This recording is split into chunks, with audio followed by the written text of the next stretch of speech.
नमस्कार दोस्तों, आप सभी का स्वागत है stay fit with me YouTube channel पर। आज की इस वीडियो में मैं आपको वैक्सीन से रिलेटेड 10 फैक्ट बता रही। चलिए शुरू करते हैं आज की वीडियो। सबसे पहले बात करते हैं फैक्ट नंबर 1 की कि वैक्सीन क्या है। वैक्सीन आपके शरीर को किसी भी बीमारी, वायरस या संक्रमण से लड़ने के लिए तैयार करती है। ये बॉडी के इम्यून सिस्टम को संक्रमण की पहचान करने के लिए प्रेरित करते हैं और उनके खिलाफ शरीर में एंटीबॉडी बनाते हैं जो बाहरी संक्रमण से लड़ने में हमारे शरीर की मदद करती हैं। वैक्सीन लगने के कुछ टाइम बाद ही आप उस बीमारी से लड़ने की इम्यूनिटी डेवलप कर लेते हैं। ये तो था फैक्ट नंबर 1। अब बात करते हैं फैक्ट नंबर 2 की कि क्या कोरोना वैक्सीन 100% सफल है। आज तक दुनिया में कोई भी वैक्सीन 100% सफल नहीं है। हमारे इंडिया में जो कोरोना की 2 वैक्सीन लगाई जा रही हैं, मैं बात कर रही हूँ कोवैक्सीन और कोविशील्ड की। इन्हें भी 70 से 80% सफल कहा जा रहा है। इसलिए वैक्सीन लगने के बाद भी मास्क पहनने और सोशल डिस्टेंसिंग फॉलो करने की बात पर जोर दिया जा रहा है। चलिए बात करते हैं फैक्ट नंबर 3 की कि दोनों वैक्सीन में फ़र्क क्या है। तो सबसे पहले मैं आपको बताऊंगी कोवैक्सीन के बारे में। इसे बनाने की प्रक्रिया ज़्यादा विस्तारित है। इसमें कोरोना वायरस का ही उपयोग किया गया है। जी हाँ, इस वैक्सीन को बनाने के लिए कोरोना वायरस का ही प्रयोग किया गया है। इसमें वायरस की मारक क्षमता को खत्म कर दिया गया है। इसे ऐसे समझ सकते हैं कि अगर किसी के शरीर में मांस, नसें आदि कुछ ना हो, सिर्फ कंकाल रह जाए, इस वैक्सीन में वायरस को भी ऐसा ही बना दिया गया है। तो दोस्तों, ये तो हुई बात कोवैक्सीन की। अब मैं बात कर रही हूँ कोविशील्ड की। इस वैक्सीन में कोरोना वायरस के पूरे शरीर का उपयोग नहीं किया गया है। कोरोना वायरस में मौजूद सिर्फ प्रोटीन का यूज किया गया है। दूसरे वायरस पर कोरोना वायरस की प्रोटीन चेन लगाकर वैक्सीन को तैयार किया गया है। वायरस के इसी प्रोटीन को याद करके हमारी बॉडी एंटीबॉडीज को तैयार कर लेती है। चलिए अब बात करते हैं फैक्ट नंबर 4 की।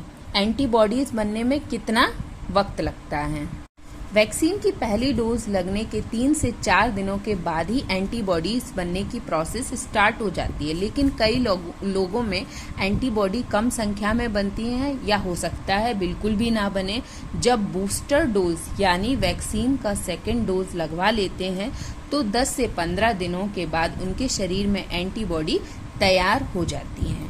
फैक्ट नंबर 5, क्या वैक्सीन लगने के बाद भी कोरोना हो सकता है? जी हाँ, जरूर हो सकता है, लेकिन यह ज़्यादा खतरनाक नहीं होता। वैक्सीन लगने के बाद जब कोरोना वायरस बॉडी के अंदर पहुंचता है तो उसकी लड़ाई शरीर में पहले से मौजूद एंटीबॉडी से होती है।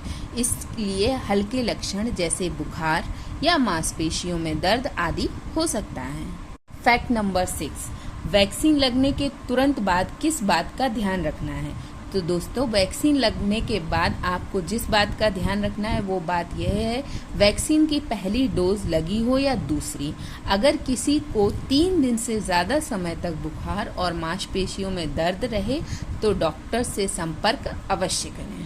फैक्ट नंबर 7, क्या कोई ब्रेस्ट फीडिंग मदर वैक्सीन ले सकती है। हाँ, इस बात का कोई डाटा नहीं है जो यह बताए कि दूध के सहारे वैक्सीन माँ या बच्चे को नुकसान पहुंचा सकती है। इसलिए जब भी उनकी वैक्सीन लेने की बारी आए तो अवश्य जाएं बिना किसी संकोच के। फैक्ट नंबर 8, बच्चे के जन्म के कितने दिन या वीक के बाद बच्चे की माँ वैक्सीन लगवा सकती है। बच्चे की माँ जब घर पहुंच जाए और उसके घाव पूरी तरह से ठीक हो जाएं, जिनमें कि 1 से 2 सप्ताह का वक्त लग सकता है, उसके बाद शीघ्र ही वो वैक्सीन लगवा सकती हैं। फैक्ट नंबर 9, कोरोना होने के कितने टाइम के बाद आप वैक्सीन लगवा सकते हैं। तो पूरी तरह रिकवर होने के 3 महीने के बाद आप वैक्सीन लगवा सकते हैं।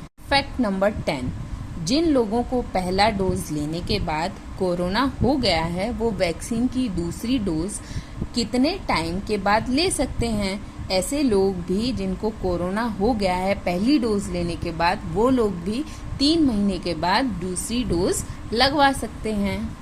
अगर आपको वीडियो में दी गई जानकारी अच्छी लगी हो तो हमारे वीडियो को लाइक करें और हमारे चैनल को सब्सक्राइब करें। चलिए मिलते हैं एक नई वीडियो में नई जानकारी के साथ। तब तक सुरक्षित रहें, खुश रहें। जय हिंद।